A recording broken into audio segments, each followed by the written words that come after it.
Imagine a freezing January night in Arbordale, a quiet home plunged into bitter cold. Inside, an elderly woman, immunocompromised, alone, and surrounded by silence. Outside, a locked gas meter, a utility truck speeding away, and a phone that no one answered. What happened next would send shockwaves through the legal system, raising chilling questions about corporate responsibility, human lives, and the power of public utilities. This is the story of State ex rel Meridian Gas Company versus Faulkner, a case that challenges the balance between utility law and tragic consequences. Stay with us as we unpack this gripping legal drama. Our story begins in late 2021 in Oakwood County, Arbordale. Meridian Gas Company, one of the state's largest utility companies, contacted Evelyn Harper, a 78-year-old retired librarian. They needed access to the gas meter inside her home. Meridian claimed it was for inspection and safety compliance. But there was a complication. Evelyn was immunocompromised and deeply concerned about a severe flu outbreak in the area. She refused entry, citing her health risks. What followed was a back and forth of phone calls, letters, and warnings from Meridian. But Evelyn held her ground. Then came January 10th, 2022. Meridian, without gaining access or addressing her concerns, disconnected her gas service. No heat, no hot water. The dead of winter. Within days, temperatures inside Evelyn's home plummeted. Pipes froze and burst. Water flooded her living spaces, only to freeze solid. By the time authorities entered her home weeks later, Evelyn was found deceased, her body frozen to the floor. What began as a procedural utility issue turned into a tragic loss of life and a courtroom battle for justice. Evelyn's son, Michael Harper, devastated by his mother's death, filed a lawsuit against Meridian Gas in the Oakwood County Court of Common Pleas. He accused Meridian of negligence per se, wrongful death, and property destruction. The heart of his claim? That Meridian violated Arbordale Revised Code, Section 4933.12, which restricts utilities from shutting off gas service during the coldest months of the year when an account is paid in full, as Evelyn's was. Meridian's defense? They argued this wasn't about payment. Evelyn had refused access to the gas meter, a violation of safety regulations that required immediate attention. In court, the evidence was damning. Michael presented chilling photos of the frozen, water-damaged home. Meridian pointed to records showing they had repeatedly tried to contact Evelyn about the inspection. The courtroom grew tense as each side sought to establish their narrative.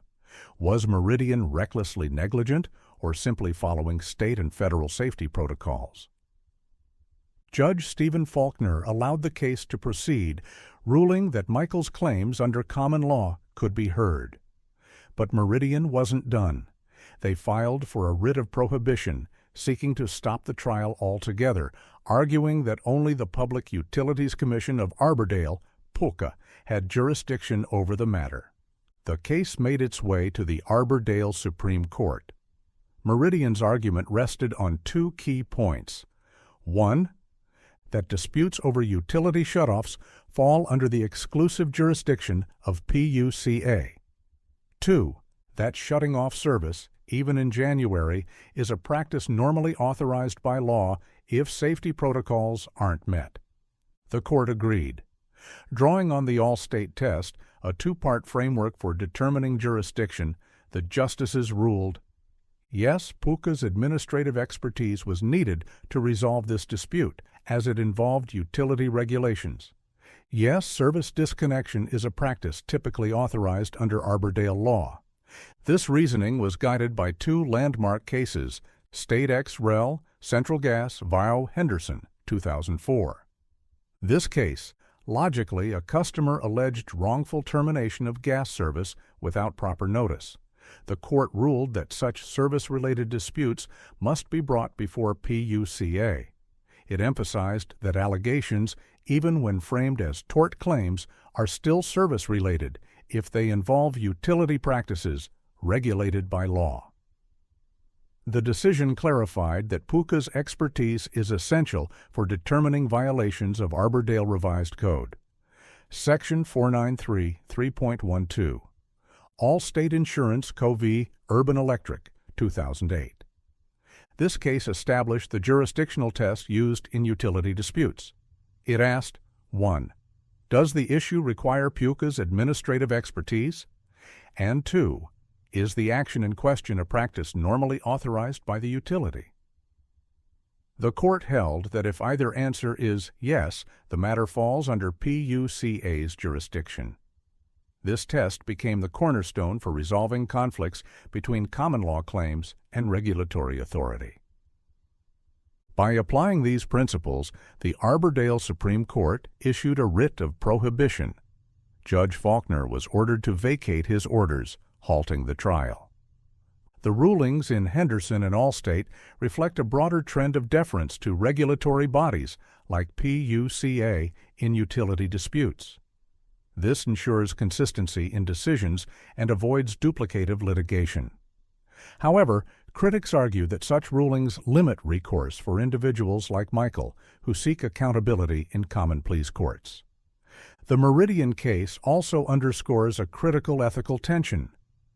What happens when strict adherence to rules leads to tragic outcomes? Should the law make room for human considerations, or must it remain unwavering in its structure? So, what do we take from this tragic story of frozen pipes and frozen lives?